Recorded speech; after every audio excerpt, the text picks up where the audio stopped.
Assalamualaikum warahmatullahi wabarakatuh. Kali ini saya akan berbagi pengalaman untuk mengidentifikasi rantai sepeda yang memang waktunya sudah harus diganti. Khususnya seperti rantai sepeda yang saya pakai ini untuk rantai sepeda 12 speed Diore M6100. Identifikasi ini mungkin berguna juga bagi pengguna rantai sepeda jenis lain. Sebelum masuk bagaimana cara mengidentifikasinya, kita samakan dulu pemahaman kita bahwa posisi rantai, gear dan yang lainnya sudah dalam settingan yang benar, dari kekencangan rantai, terus perpindahan gigi. Ini sudah sebelumnya sudah dilakukan hal itu gitu, baru nanti kita bisa lihat perbedaannya seperti apa. Oke, sekarang pertama yang bisa terlihat gitu. Jadi pertama yang bisa terlihat, rantai itu mengendur dari yang sebelumnya dalam posisi ketegangan rantai yang sesuai settingan. Rantainya itu mengendur. Nah, yang kedua itu perpindahan gigi atau shifting, yang tadinya kita nggak mengalami kendala apa-apa, maksudnya lancar. Begitu rantai memang dia sudah jelek, udah harus diganti, shiftingnya itu jadi nggak lancar, terutama di bagian gigi atas, gigi besar.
Yang ketiga itu, walaupun kita setting ulang untuk menyesuaikan ketegangan rantai,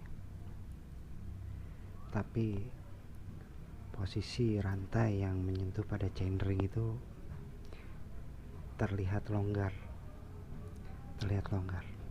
Oke, kita kencengin dulu. Ini buat ilustrasi aja nih, kalau misalnya ketegangannya udah kita atur ya.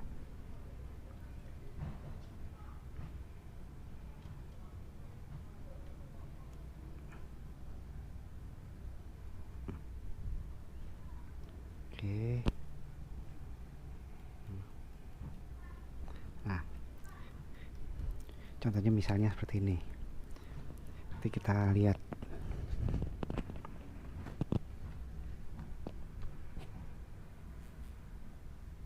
Nah, ini.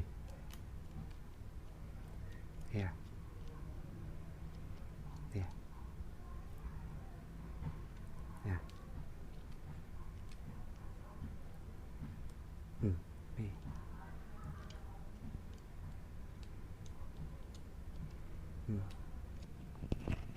Kemudian misalnya kita memotong rantainya gitu karena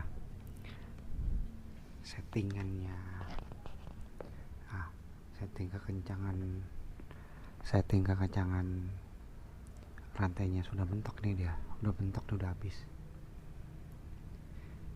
Kita lakukan dengan cara memotong rantai, tapi tetap saja di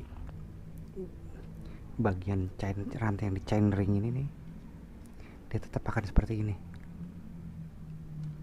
Yang keempat itu sulit menemukan settingan yang pas seperti semula pada awal. Rantai ini masih bagus itu, sulit begitu. Jadi saya coba itu bolak balik settingnya ini nggak ketemu, entah bagian gigi besar yang shiftingnya susah, atau di bagian bawah yang shifting, yang perpindahan giginya nggak lancar. Nanti teman-teman bisa coba sendiri gitu. Biasanya kita nggak perlu terlalu sulit nih, soalnya tipe Dere 12 speed ini termasuk mudah dia. Begitu kita pasang, kita kencangkan kabel shiftingnya, diubah dikit, dia udah enak, lancar itu, nggak ada kendala, perpindahannya tuh enak. Nah nanti tapi kalau nanti menemukan dia rantainya memang udah nggak bagus, nanti sulit sekali nemuinnya. Yang kelima itu secara fisik kita bisa lihat, ini yang saya amati ya. Mungkin teman-teman punya pengalaman yang lain, nanti bisa di share coba buat pembelajaran kita dan teman-teman yang lain juga. Nah ini secara fisik ini bisa dilihat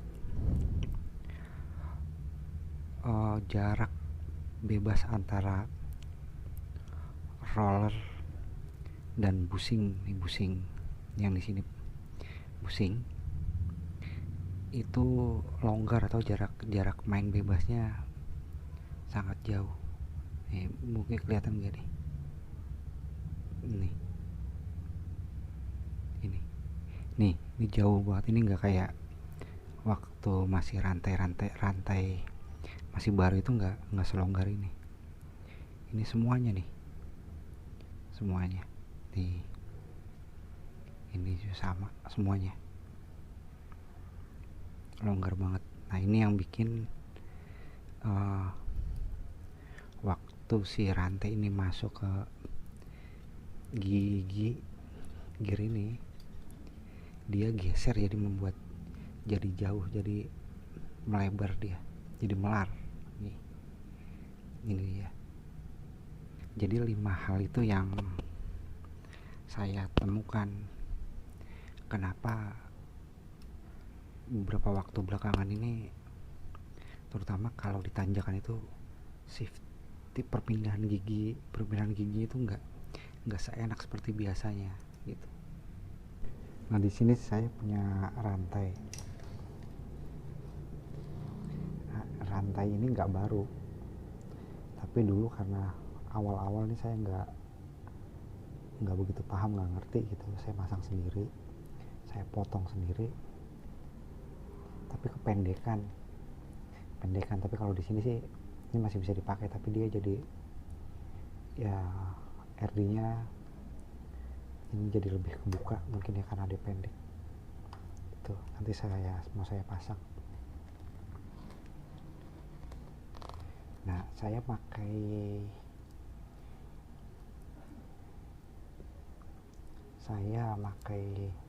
Dere 12 speed ini dari bulan September 2020, jadi udah 2 tahun. Tapi lama berapa lamanya kita pakai itu nggak jadi ukuran untuk nentuin, karena semakin sering dipakai dan semakin berat kerja bagian penggerak ini umur pemakaiannya menjadi lebih pendek, jadi nggak sama tuh. Ada yang bisa tahan 5 tahun karena jarang dipakai, ada yang bisa setahun karena setiap waktu dipakai terus, kerjanya berat gitu, naik bukit turun bukit naik bukit, kerja berat. Nah itu beda tuh, umur pemakaiannya akan beda. Oke, sekarang saya mau ganti rantai ini, ganti yang udah aus. Nanti kita lihat seperti apa. Yang saya butuhkan pertama nih kunci L nomor 2. Yang nomor 2 ini untuk mengendorkan setelan ketegangan rantai ini. Kemudian tang untuk buka quick link, Nah, tang ini untuk buka quick link.